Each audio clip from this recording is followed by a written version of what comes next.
what you're creating are patients, chronic medical patients for life. And if you challenge them on the lies, they just resort to, well, we need to be kind. And so what I think they don't know is it is not kind to women and girls. When you have certainty of harm with every procedure, and your level of evidence is only at the experimental level, then by definition, these are not surgeries that could ever be offered to a child.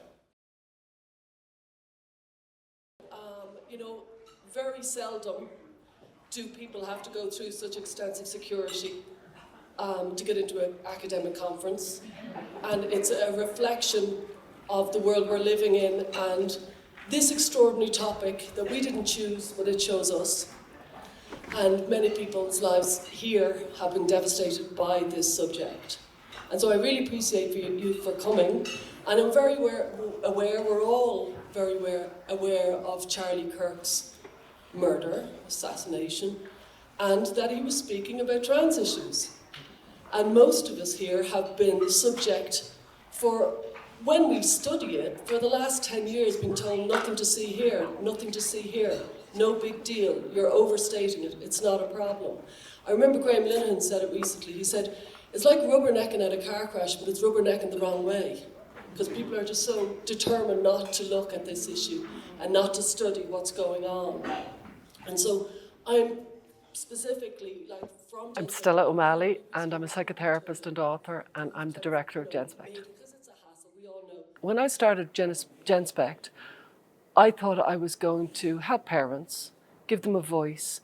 People would learn about the issue of unnecessary medicalisation of vulnerable children and they would... the world would listen because nobody wants to harm kids.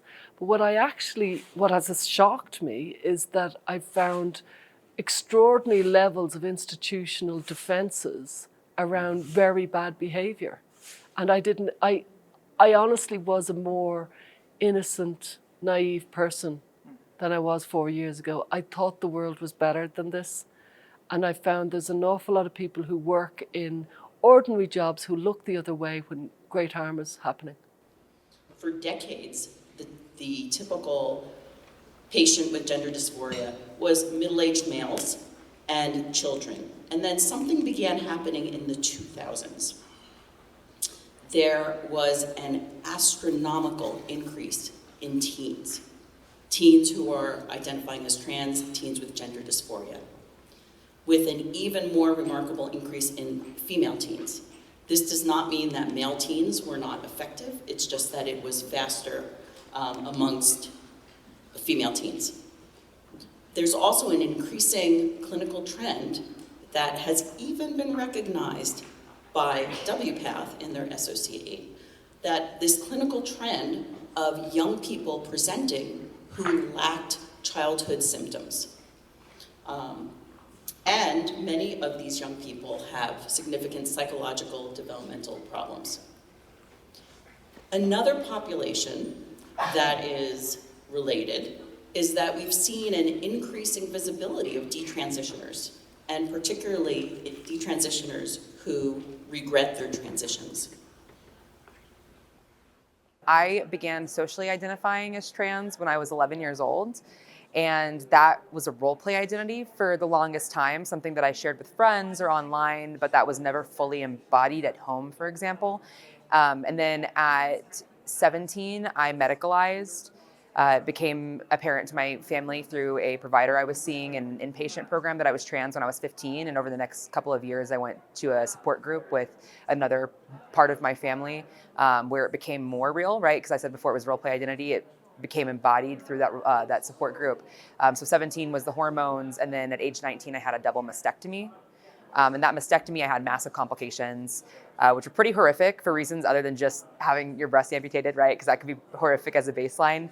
But the surgery center I went to, they gaslit me about the complications even happening. So I started to question the ethics of people who would be very eager to get me on the operating table, but weren't interested in investing in my long-term health or seeing it through to completion, right, once they already had the money.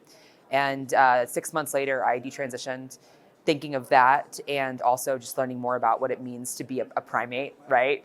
We accept that orangutans, for example, are sexed, male and female. So what's so different about human beings? And just thinking about what kind of womanhood I wanted to put out in the world for other young girls and boys in viewing the opposite sex to look at and to understand, rather than this pornographied, stereotyped version that I got from social media. I was lied to as a 12-year-old that my body is not a pathology that needs to be fixed. My healthy female body is not a pathology, and that I need my body to remain as healthy and as intact as is humanly possible in order to survive whatever chaos life throws at me. And so I kind of promised myself on October 7th, because like we were starting to get news that there are terrorists rampaging throughout the country and bursting into people's safe rooms and killing everyone inside. And so the safe rooms weren't safe, nothing was safe, we were all freaking out, no one was telling us anything. And I promised myself that if I make it out of this alive, I'm just gonna quit the transition, because I kind of didn't believe in it anymore, but I felt like I was stuck because I was in this religious society and basically everyone knew me under this false identity. And there are risks of revealing the truth when you've been lying to people about who you are. So, and so around the age of 24, shortly after October 7th of 2023, I came back to the United States and I started going by my birth name again, and I took off the breast binder, and only then did I realize that it had permanently damaged my body in ways that obviously no one had warned me or even possibilities. And now I am, delving into the intricacies of this phenomenon, trying to psychoanalyze myself at various stages of my own personal development to try to help parents better understand, what does their kid who's struggling with these issues need as a 12-year-old versus as an 18 or 20 or 22 or 24-year-old? Because the needs of kids of those ages are different because they're in different developmental stages. And I focus a lot on autism because we know there's a huge overlap between gender dysphoria and autism. And I think we need to get deeper in our understanding of the kind of granular intricacies of this phenomenon, because a lot of these young people struggle to advocate for themselves. So I hope to be just one voice, among the many. And that's my story. I have a lot to say to people who are trying to say that this isn't happening. It's happening, and it's happening, even if it was only happening to a small number of children, like it happened in East Germany. A small number of gymnasts were given testosterone and their lives were devastated. That's still medical harm. That was in the 70s, and there's a great book actually called Fool's Gold about that, about the harm that the gymnasts had because they were given testosterone. But these days there are, and if anybody wants to know what's happening, I just urge you, go on to Reddit. Go on to Detrans Reddit. When I first started following Detrans Reddit, this is in 2019, there's about 1,000 members, and now there's nearly 60,000. So it's 6 years later, and there's nearly and all I ask, if you think it's not happening, just take 10 minutes of your life, that's all I'm asking, go on Detrans Reddit, and you come back to me and tell me it's not happening. I fell into this rabbit hole in 2016, which was the dark ages for anyone seeking any kind of facts about transgenderism. It would be fully 5 years before I felt informed enough to write and speak about it. What I finally realized was that the aura of mystique around the subject was nothing more than a cynical tactic manufactured by activists to instill fear. The final absurdity might be how incredibly cathartic it is to say out loud the things everyone knows are true. That's what I'm going to recommend to my fellow parents in particular.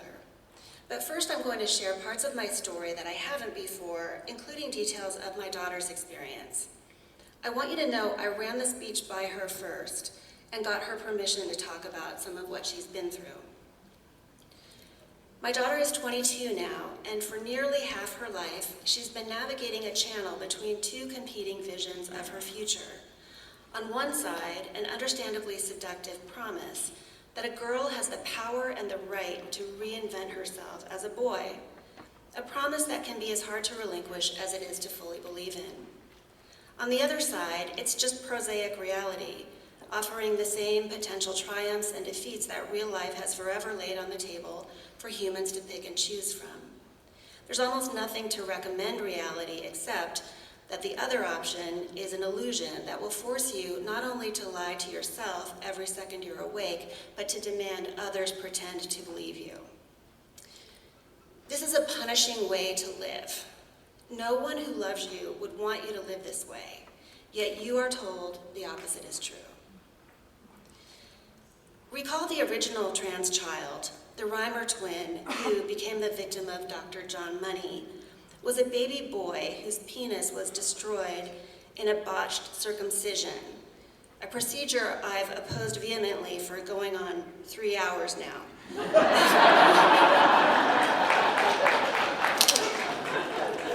It was decided that he'd be carved into female form only because his presenting injury was so tragically hopeless. The cruelest thing imaginable would be for him to let him to become an adult man lacking male genitalia. Remarkably, that baby's worst case scenario has been rebranded as my daughter's best case scenario. She's been instructed that her very survival demands that she pretend to be a man lacking male genitalia. How is this prescription applied to a healthy adolescent girl anything but the cruelest thing imaginable? And while we're at it, why isn't it widely known that the original trans child, who was more rigorously affirmed than any other child in history, grew up to take his own life? Those strike me as some of the first questions one might want to ask before advising a young girl that her future happiness relies on her potential to mislead strangers as to her sex. As I've told my daughter, I'm profoundly sorry I allowed people so reckless and unserious to get close to her. That said, we've succeeded in dodging the worst of the bullets. My daughter's healthy body I has think not been the subjected to experience of the parents is really overwhelming and confusing. There's a lot of self-doubt and questioning whether their intuitions are right. They really struggle to find mental health professionals that take their concerns seriously instead of just dismissing them as bigotry. One thing that was just mentioned at a couple talks that today was that the kid who identifies as trans may not experience much anxiety at all about their decision to medically transition, but the parent may end up holding all the ambivalence and anxiety about that decision. So they can be totally flooded, even panicked over this situation, and the kid doesn't have any anxiety, although the kid may have anxiety or regret later. But in the build-up, often the child will hold all the hope of what transition can accomplish for them, and the parent can hold the fear. Other issues have to do with isolation, not getting social support, losing friends. I think there's a lot of second guessing and self-doubt, confusion. And then if the kid does medically transition, there can be a loss related to it, that now your child has a different name, a different appearance. The parents don't recognize them, could feel profoundly alienated. So there's a grief related to that. So all these issues that the parents experience, there's very little academic literature on them. We don't know how common these things are, how widespread they are, and we really need more comprehensive studies about it. It is cluster B. It's sort of a manifestation of cluster B, so much of it. The two big ones are narcissism and borderline. The biggest thing that opened my eyes to it was when I learned that they use that threat, would you rather, if you don't affirm me, then I will kill myself. That is a borderline personality disorder trait. That is what borderlines do. And for 20 years, I was trained to help people not to make suicide threats to get what they want. And classically it used to be, if you break up with me, I'm gonna kill myself. That would be an example. And they do that because they fear abandonment.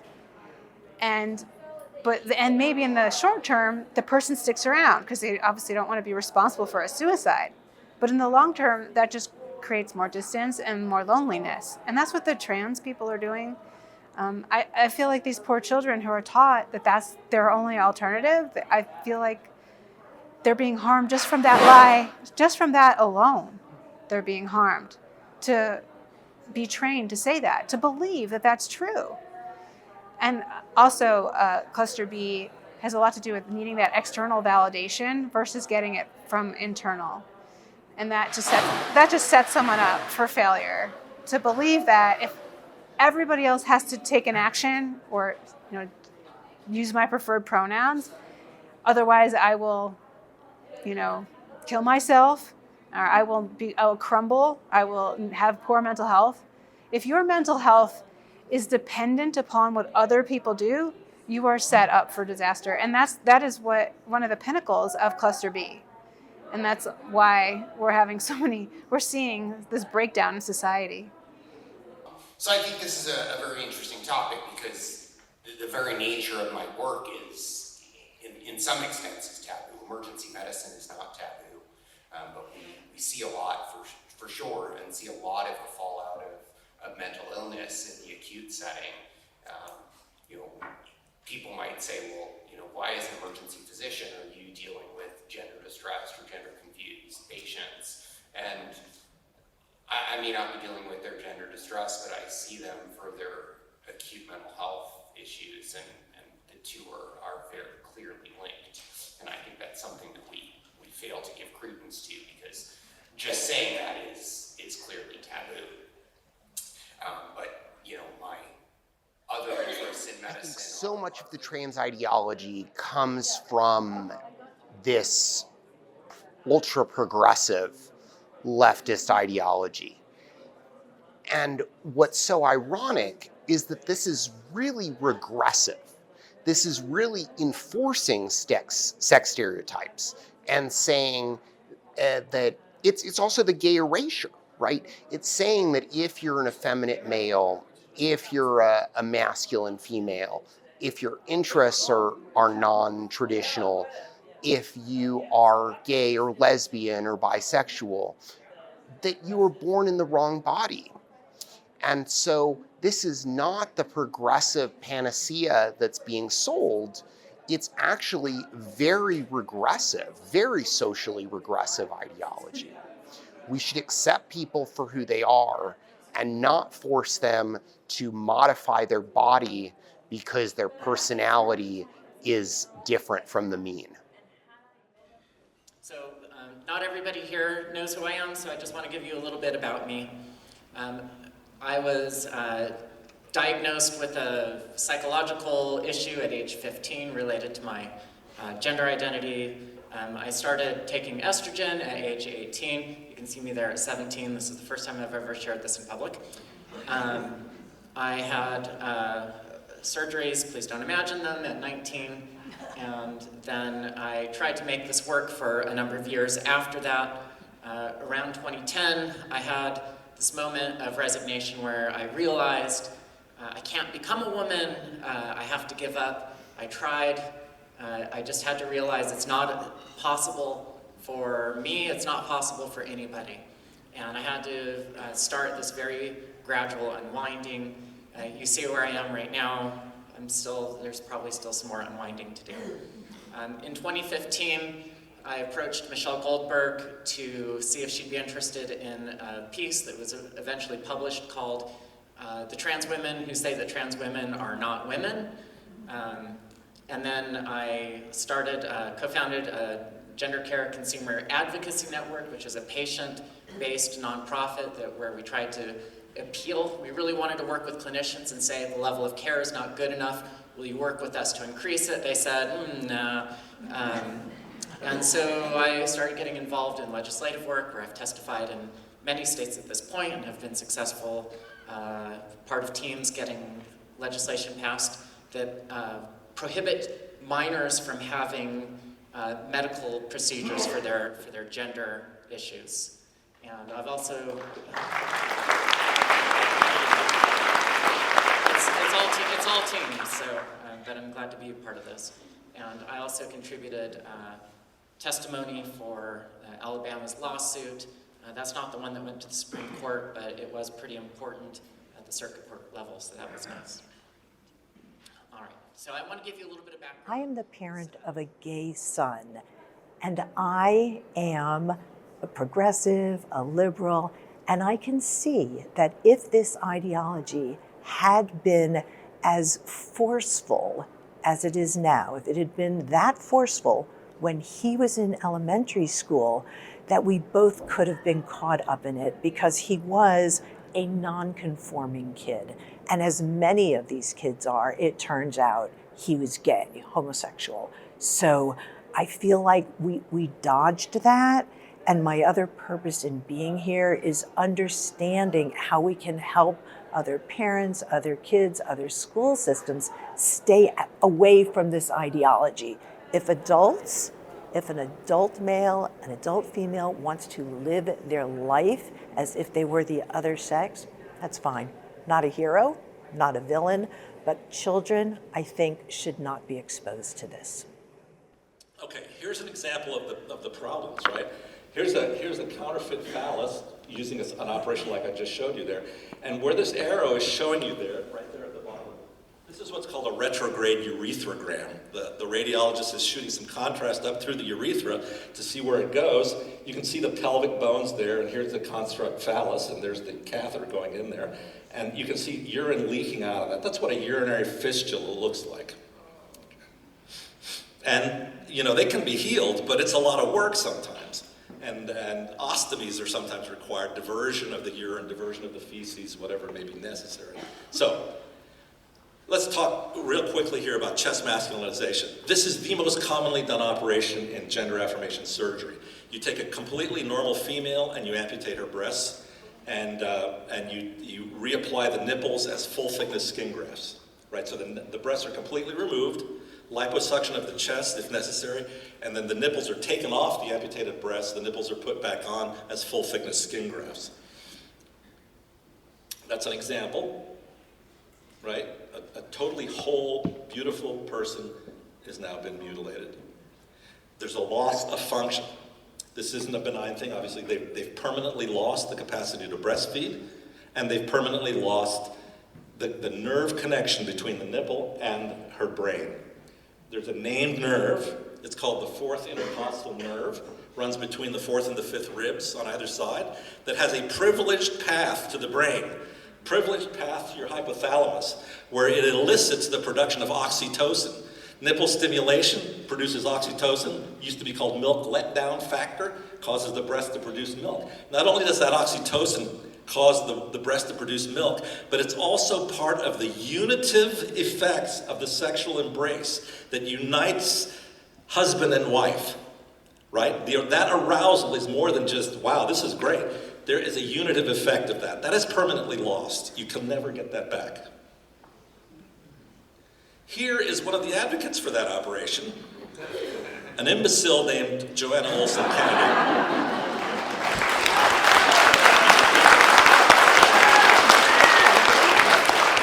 This is an article that she cites herself, as most arrogant people do. She cites herself in her testimony. She uses this as a reference. The Standards of Care uses this as a reference for chest reconstruction, again, the use of that term, and always a neologism. It's a sort of a mark of psychosis.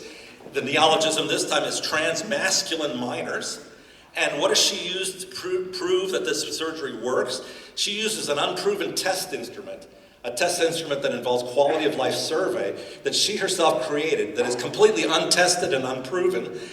And some of the questions were actually written by the children in her own clinic.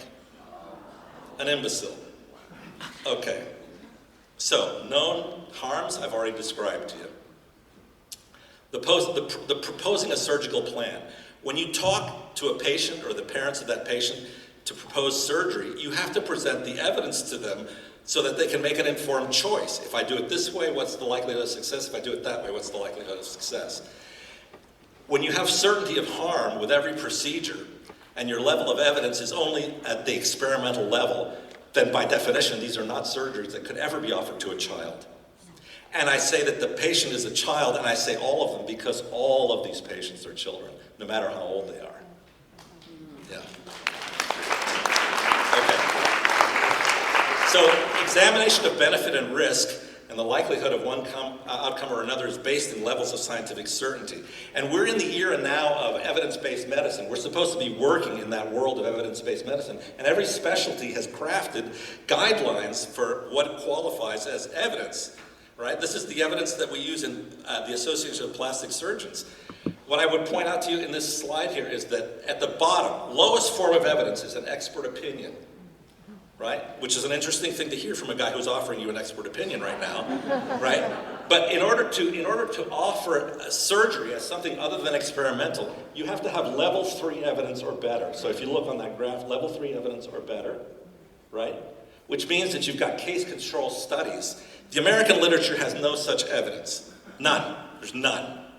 All of that's being offered to children and adults is experimental surgery by definition.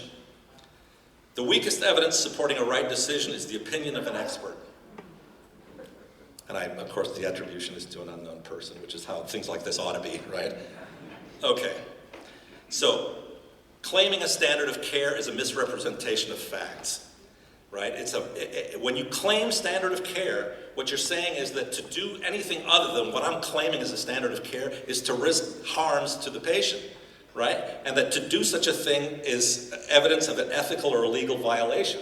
And it must be based in level 3 evidence or better, right? And there has to be a validated test instrument by which preoperatively I can say, if we do it this way, that's the risk and that's the benefit. If we do it that way, that's the risk and that's the benefit. There is no validated test instrument in gender affirmation surgery, even for making the preoperative diagnosis, much less what the likely outcome is going to be, right? Guidelines, on the other hand, so standards of care is like do it this way or you're an idiot. Most medical surgical procedures, the patient and the parents are often guidelines, which are graded. You say, well, if we do a thyroidectomy, this is the likelihood of cure. If we do a lobectomy, this is the likelihood of cure. And what are the percentages? So it's a graded options of care, and into that enters the patient's particular needs. I can't possibly tolerate a lobectomy because I can't stand the idea of having radiation therapy, whatever it may be. Okay. WPATH standards of care. They're claiming on the title page, this is a standard of care, do it this way or bad things will happen. And within the first page of the text, it says flexibility. Oh really, flexibility. It's intended to be flexible. Diverse needs of the transgender, gender diverse globally, blah, blah, blah, blah, blah. So now they're saying, well, it's really more like a treatment guideline. The problem is that when these surgeries are proposed, they don't propose alternatives of care. So it's not a treatment guideline by definition, it's not a standard of care by definition. So they misrepresent the risk when they say, 40% likelihood of suicide, and they misrepresent the benefit when they say it's life-saving. This is fraudulent behavior. It's an intentional concealment of alternatives of care. Okay, so it's a fraudulent enterprise. It harms people 100% of the time. They're defrauding families and insurance companies, and they're using defective language and coding, deceptive coding, that has to be investigated. And I understand the FTC is definitely jumping all over this. So essentially what you have is consent under duress. The patient, a family is being deceived in every way, and they're obtaining consent under duress, which is invalid. And by the way, if your claim is that you're doing the surgery to prevent suicide, by definition, a person who is suicidal is incompetent to give consent.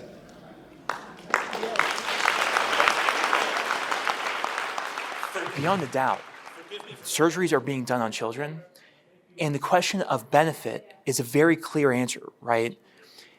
There is no pathology that these doctors are treating that has a basis in biological reality. If that is the case, any medical or surgical intervention is only introducing harm. Whenever I intervene on a patient, like I'm still operating, I still see patients in clinic, I'm very busy. Anytime I operate on someone, I have to make sure that there is a disease present. There's something that I can fix. Because if there isn't, if my suspicion isn't high enough, I as a doctor, as a surgeon, cannot ethically take that person to an operating room. They're going to be naked, paralyzed, unconscious, strapped to a table, surrounded by strangers with sharp objects. You have to make sure that whatever you're doing to that person is justified. So Is there any benefit? No, there's no benefit because there's no disease they're treating. Testosterone blocker and estrogen, which served as a sex change hormone. So it's describing this scheme where you have someone come in, then you change their sex on the medical chart, then you use a diagnosis of like testosterone deficiency in order to prescribe testosterone. Because what's really remarkable that I thought about initially was Texas Medicaid has outlawed transgender interventions since like 2015. If they were doing this, wouldn't that raise a red flag when they were going through the claims and the reimbursements? Wouldn't the people who are running Texas HHS identify that? Well, they wouldn't identify it if they were changing the sex, using false diagnosis codes, and then using the treatment code based on that false diagnosis code. So it was the exposure of something that I knew was like an earth-shattering development in this issue of transgender medicine. It was potentially the greatest law enforcement capability that a sane government would have to shut down transgender clinics all across the country. And during the darkest days of the process, So I got involved because I was a surgery resident working at Texas Children's Hospital, which is affiliated with Baylor College of Medicine, one of the most prestigious academic medical centers in Texas and in the country too. Really great training program. And I saw everything that happened during COVID and how my whole profession had just crumbled. Any ethical value was just abandoned. And that just escalated towards the full embrace of the transgender ideology. So I had learned in 2022 that Texas Children's Hospital, the largest children's hospital in the world, had released a statement saying that they were going to shut down their program. And what was happening behind closed doors was the exact opposite. They were just expanding it. So I knew I had to do something about it because it was my ethical, moral, and legal obligation to do it. So I decided to blow the whistle, and Christopher Rufo had released a story on May 16th, 2023 with me as the anonymous whistleblower. After that, that's when the Biden regime had come after me and tried to send me to prison for 10 years. And just in a bid for survival, I had to go public with my story in order to raise money for legal funds. And we fought the case for months, and at the very last minute, the case was dismissed with prejudice, which means it can never be brought again. All around the country, schools are making girls compete against boys in sports. The girls and their parents have feelings about that. So I'll talk about three of these instances that have turned into lawsuits so far. I'll start over here in California. I'll talk about this line of kids who are lining up wearing Save Girls sports t-shirts. That's in Riverside, California. Just last year, the school let a boy onto the school cross-country team. And so, of course, this displaced other girls. Not only that, but they were letting him have special privileges. He was missing practices when girls weren't allowed to miss practices. And so they were upset, and they wore t-shirts to school to express their dissent from that, which said, Save Girls Sports, or XX does not equal XY. Teachers punished them for that, they censored them, they gave them detention, and they told the girls that this speech was the equivalent of wearing a swastika to school in front of Jews. So the girls sued. This was last November. Already they've had a victory because about a month later, maybe less, the school started allowing them to wear the shirts to school. They're wearing them every Wednesday. And we don't know, maybe this is because of the lawsuit. Maybe it's because hundreds of other students had joined them. So they didn't really fit in the detention hall anymore. Not only that, but neighboring schools had also, the kids had started protesting there. It started spreading through Central California. So good for those girls. Their lawsuit is still going on, both for their free speech claim, also claims related to religion and sex discrimination. But they've already had that moral victory. I think we've made progress in terms of generating widespread public support, primarily through the lens of sports, because that's so public, everybody can see it and see that it's unfair. I still think we have a really, really long way to go. The vast majority of people that support the protection of women's sports, that's 80% of Americans, the vast majority of them are silent, because the loud and very bullying minority is still incredibly cruel and effective. And nobody wants to be called a bigot and a racist and a transphobe and be kicked out of their friend group. Nobody wants that. So they're just sort of waiting for somebody else to solve it. And I think it's going to take time to get that 80% to stand up. But I believe once they do, the whole edifice crumbles. Because if at that point you protect girls' sports, that means you no longer believe that boys can become girls. That means you have to protect women's prisons. That means you have to stop surgeries mutilating boys or girls to become the opposite sex. So I'm not naive. I know sports is not the whole shebang, but I do think if we can crack that, the whole thing will come crashing down. But cancellation is real. I'm here to tell the tale. I am not allowed anywhere near a corporate boardroom, an interview. I'm evil. I kind of love it now. It was a little hard to get here. Anyway, I know sports is the tip of the spear of this issue. I know that, and I get criticism for it sometimes from our side. Why aren't you talking about all of it? But it is the tip of the spear, and it's the most public expression of the lie that there is no difference between male and female bodies, and that men can be women if they just say that they are. And I am a marketer, and I add something different to the mix than all the amazing doctors and academics here. And I am interested in influencing the cultural conversation and wresting the culture back with the full force it was taken from us. And we need to stay focused to do that. I'm a brand manager first and foremost. I need to keep my message very, very focused. Sports is the most public expression of the gender craziness. And we had this amazing inciting incident at the 2022 NCAAs, right? We saw Will Thomas there. We are told repeatedly still in the New York Times that there was no difference between all of these women on the starting blocks. We could see it with our own eyes. But that was an inciting incident. And then we had Riley Gaines come forward as this incredible spokesperson for the cause, who, by the way, talks in very plain language. She doesn't complicate this. She says what we all know to be true. Boys are not girls. Boys cannot become girls. Girls and women deserve their own sports and spaces. We have a long way to go. She helped with that activation, but as you all know in this room, about 80% of Americans, I think it's probably higher, say they agree with us on the issue of sports. The vast majority of them are silent. And as you will learn, if you wear that t-shirt, 9 times out of 10, to your child's soccer game, your grandkid's soccer game, 9 times out of 10, someone's gonna come up to you, lean in and say, I agree with you. And it's like a light bulb moment. It's like you can see the Overton window shifting in real time and they're going, I'm allowed to say that out loud? Now, 1 time out of 10, someone's gonna come and get in your face.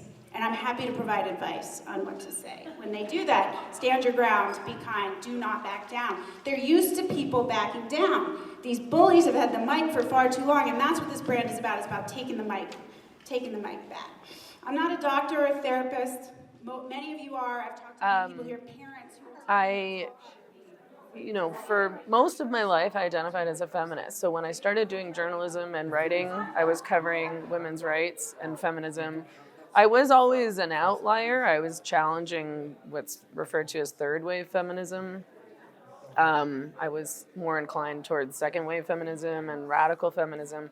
And so the women that I was connected to through my work were really intent on protecting women-only spaces. And in particular, I was working a lot with this one organization called Vancouver Rape Relief and Women's Shelter. They're Canada's oldest women's shelter and rape crisis line. And they had been under attack for decades, actually, by trans activists in Vancouver and by leftists. Their funding was always being threatened. They were constantly being blackballed in various places. And this was because there was a court case back in the late 90s where a man named Kimberly Nixon tried to train as a counselor in the Rape Crisis Center. And the women there recognized that he was a man and very politely said, this was not an issue at the time. This was probably one of the first encounters with this kind of situation.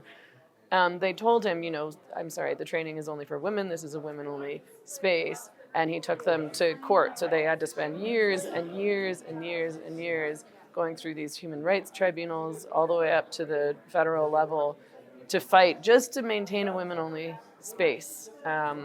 And in the end, they won, but were still constantly under attack, and I felt defensive of them.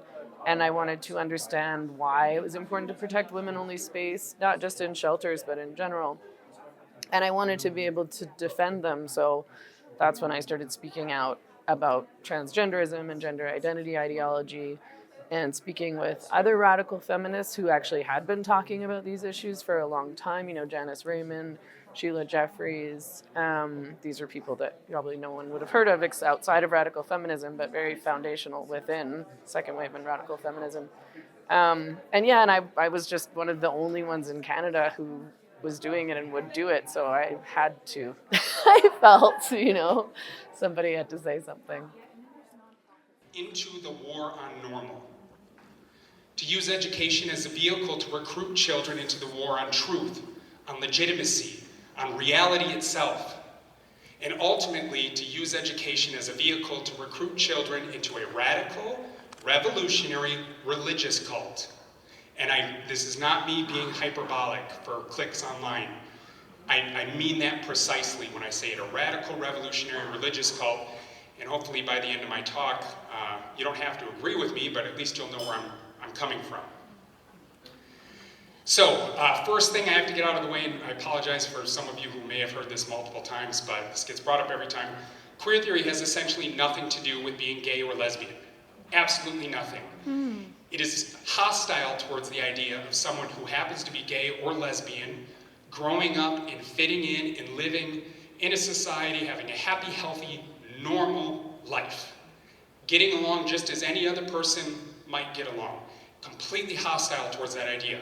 And why is that? Well, if someone grows up and they fit in and they lead a happy, healthy, normal life and they're stable, then queer theory loses the radical, political, revolutionary potential energy that person might otherwise have. They lose someone who's hooked on grievance. They lose a foot soldier in their revolution. So right from the outset, you need to know, if you didn't already, queer theory has nothing to do with being gay or lesbian. Read their literature, they'll tell you all about it. Talk to someone who is gay or lesbian and ask them how they're treated by queer activists when they speak out against them in their program. Talk to them and see what they have to say about it. Okay, with that out of the way, we've got to discuss, what does queer mean? And queer in their literature is defined in 1995 by David Halperin in his book Saint Foucault Towards a Gay Hagiography. Awesome title, that's the kind of stuff I've been reading. And in that book, Halperin says this, and this is a longer quote, I'll break it down afterwards, so bear with me. He says, quote, "Unlike gay identity, queer identity need not be grounded in any positive truth or in any stable reality. It acquires its meaning from its oppositional relation to the norm. It is by definition whatever is at odds with the normal, the legitimate, and the dominant. There is nothing in particular to which it necessarily refers. It is an identity without an essence." End quote. Now what does that commie gobbledygook mean? Unlike gay identity, that's what I was just talking about, queer identity need not be grounded in any positive truth. Right from the outset, queer theory says there is no such thing as a positive truth. No such thing as a capital T truth that's out there in the world that all of us can access or discover or try and come closer to with our rational faculties. It starts out right from the outset, said there's no positive truth. Then it says, we don't care, we don't want a stable reality. It's a completely destabilizing program. It is a temple built on permanently shifting sands with the goal of finding any other temples that can find anything with a stable foundation and hammering away incessantly until that foundation is permanently shifting as well. It's a perpetual revolution. So we've got something that's not about gays and lesbians, that completely rejects the idea of a positive truth or a stable reality. Sounds great, let's teach it to kids. That's their program.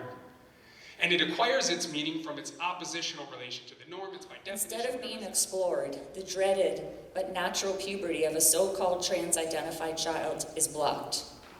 Treating a fear with avoidance of the feared object or event goes against the very fundamentals of therapy and of human psychology itself, especially the concept that to be brave is to do something feared rather than to avoid the fear. It contradicts our understanding that self-confidence, self-knowledge, and resilience, not to mention adventure and new horizons, all come from facing one's fears. I hesitated even to propose this presentation idea to Stella because it all just seems too obvious.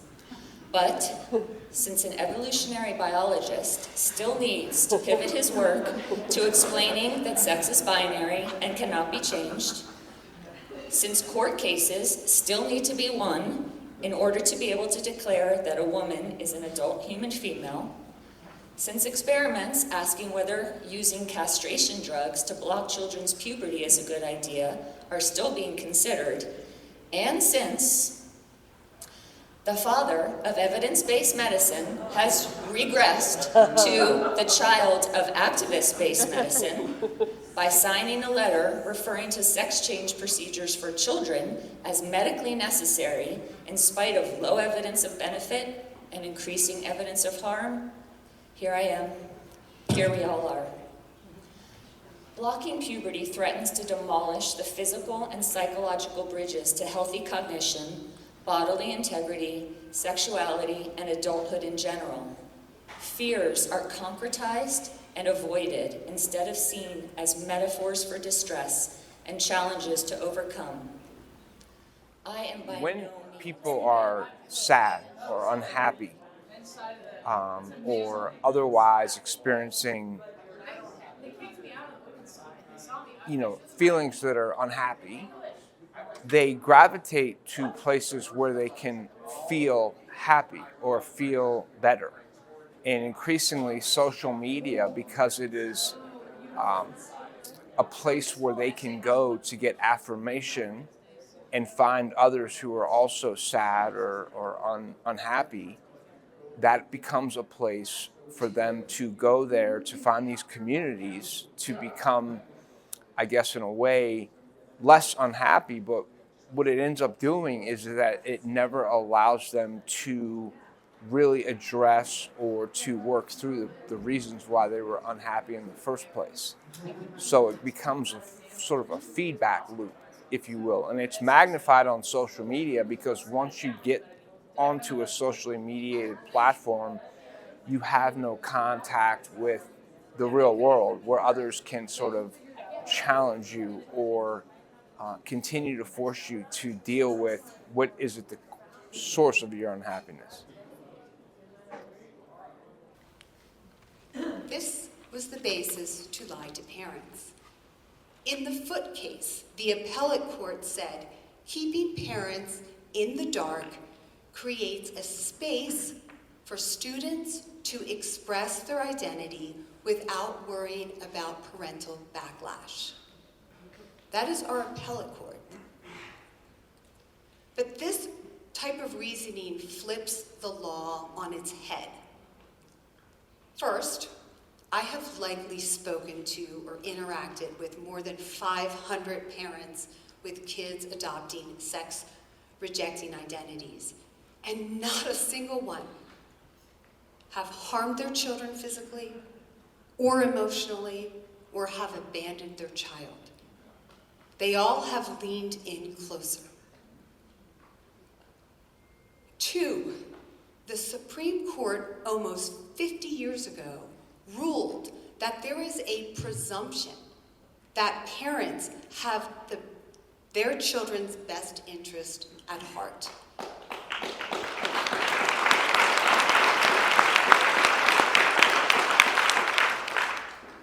The Supreme Court said that the notion that governmental power should supersede parental authority in all cases because some parents abuse or neglect children is repugnant to the American tradition. Third, schools are not empowered. As courts, they cannot adjudicate a parent as abusive. Parents have a right to due process through the courts. They have a right to defend themselves.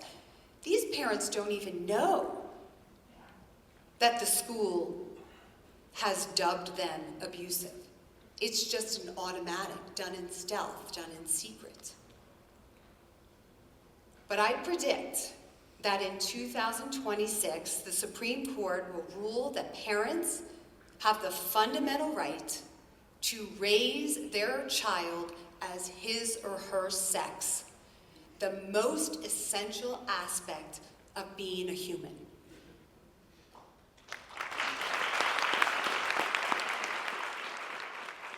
I've had a lot of stories, and an awful lot of really, really distressing stories. Kind of two kind of come to mind. One would be a mother who really believed in doctors and who really believed in if I bring my child to the right doctor, to the highest doctor, if I pay good money, I'll get very good care. And when she brought the child to the doctor, this child had an awful lot of other diagnoses. He was, autistic, ADHD, but not only that, he had anxiety, and he'd been really, really troubled. And the doctor immediately said that this child was a daughter, and the mother said she felt like she was in a horror film, and she felt like the doctor was actually the monster in the movie, because he turned the child against the mother in the office before her eyes, and forever created a split, because this gullible child had been told this doctor will, is a very highly eminent, highly qualified, they'll be able to discern what's going on. The doctor immediately said the boy was a girl, and it took the floor out from the authority of the parent. It mightn't sound that harrowing, but when she described it, and she said it was like in a horror movie, and it turns out the monster is actually the good guy. And it's like he had just ripped his mask off. So that's one. Another story that jumps to my mind is a person who was in their late 20s, born female, and had her puberty blocked when she was about 12 or 13. She'd never gone into puberty, and she had no breasts. They hadn't grown, they hadn't developed. And yet they gave her a mastectomy when she was 18 for fear that she would one day grow them. And it was just, she said, I never had a bra in my life. I literally never bought one, because I never, this was an unnecessary removal of, the little bit of tissue that you might have. And she has had testosterone for many years, about a decade, and is now afraid to detransition, because she said, she's had a hysterectomy. She said, I've never had estrogen, and nobody knows what it's like to put estrogen into a body that has never developed. So her ovaries have been removed. She's had testosterone. She now regrets it. She's in pain every day and has been for the last 3 years. So she's always in pain. But she says, I'm a walking experiment, and I'm afraid to put estrogen into my body. I don't have ovaries. So I don't know what I should do. And I thought to myself, when she told me all that, I thought, nobody knows. Nobody knows the answer to that. With this transgender issue, we've all had someone come up to us and say something, and in the pit of our stomach, we know something is wrong with this. We've had someone come up and try to intellectualize mutilation. Someone's tried to rationalize degeneracy. Make sure that you understand it's okay for your child or this child or someone else's child to experience pain, because they have some study that came from some biased institution. But deep down inside you, you know something is wrong. There's an alarm ringing inside of you. That alarm is your spirit. It is your soul reacting to evil. What they're telling you to do is to buy into something that is demonic. And I'm not saying that every person who utters these words is a demon or anything like that. What I'm saying is the essence of it, what we're facing is demonic.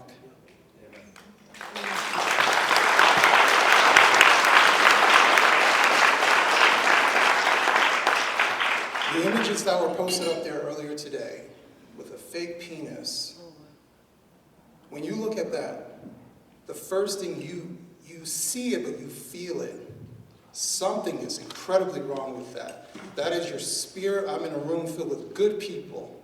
That is your spirit saying something is incredibly wrong. Something is incredibly evil that is happening in our society. We are dealing with Canaanites with degrees who are sacrificing our children to Moloch. That is what we're facing. Yes, there is a physical element to this. We should embrace our children. But there is definitely something deeply wrong and spiritual about what is happening here. I can't overlook how children are their primary target. They may start with the adults, but we know where the end goal is. There is something about going after children that they want. And the reason being is, evil can't create anything. Evil can only corrupt and destroy. What you saw in those images was corruption of the body. It took an innocent child, and God has a special place for children. It took an innocent child with nothing wrong with it and corrupted it. And people made money off of it, they intellectualized it, and someone said, okay, let's do it. Entire institutions run off of demonic greed, co-sign this. And when that child is left suffering, they say, well, come back again and we'll keep seeing you forever and ever. And they don't even care that this child suffers forever. They know what they're doing. They know this is experimentation. And that is the nicest word I can use.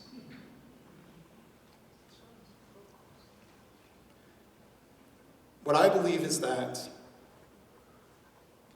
we are facing something far deeper, darker, and sinister than even what we already believe. And I do believe that there is a place for Christians like myself who have failed in some respect. Because the reason why we can see churches stand up there and say, come to us, LGBT, trans kids, is because in some respects we let them down. We should have embraced them. We shouldn't have rejected them. But at the same time, to love someone is to tell them the truth. And we've lost that element. I love my son, I love my wife, I always tell them the truth. And lying to someone is for you, not for them. And I will risk anything to tell my son the truth. We already saw what happened with Charlie Kirk. I don't have to stand up here. I was an IT guy. I don't have a college degree, I don't have any of this stuff. I could have stayed silent and done absolutely nothing. I risked everything to stand up here and tell the truth. I don't care about their threats. You can't threaten a Christian with death. You know where you're going to send me? Like, I care far more about being a model example for my son to never be afraid of bullies and evil people. And when evil people don't respect you, that tells you you're doing something damn right.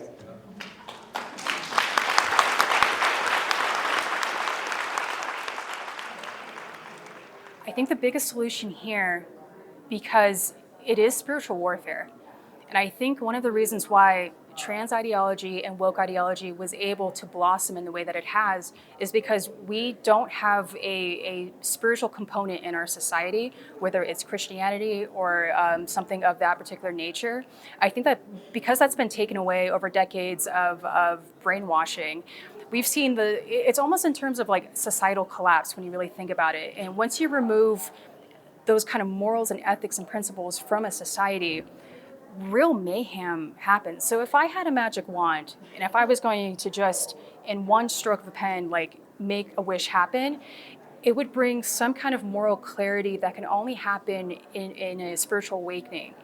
And I would hope for that to happen in a sea of people. And I think we saw that with Charlie Kirk, what had happened in the aftermath of Charlie Kirk, seeing a sea of people suddenly wake up, and maybe they don't necessarily believe in a God, but they believe that some kind of evil exists. And I think that woke up a lot of people. And I think that there's a real potency in spiritual awakening along the world, basically. Like it's I think that we're coming to that, and I think that it's all leading up to it, but I think it's going to get very violent first before that happens.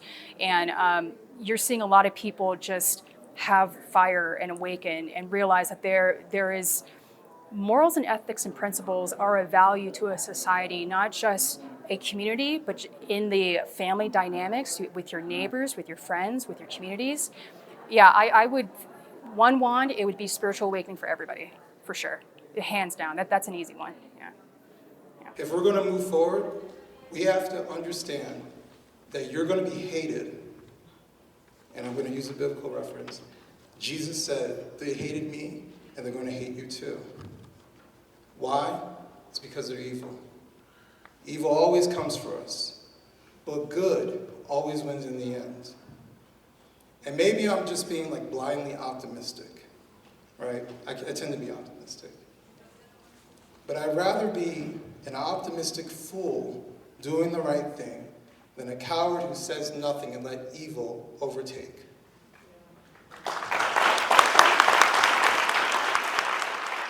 I think the role of Genspect is to raise public awareness. That's all we're trying to do, is get the information out beyond the wall. And it feels like an iron wall that we have, where the media refuses to kind of accurately report what's happening, and academia refuses to carry out decent quality research.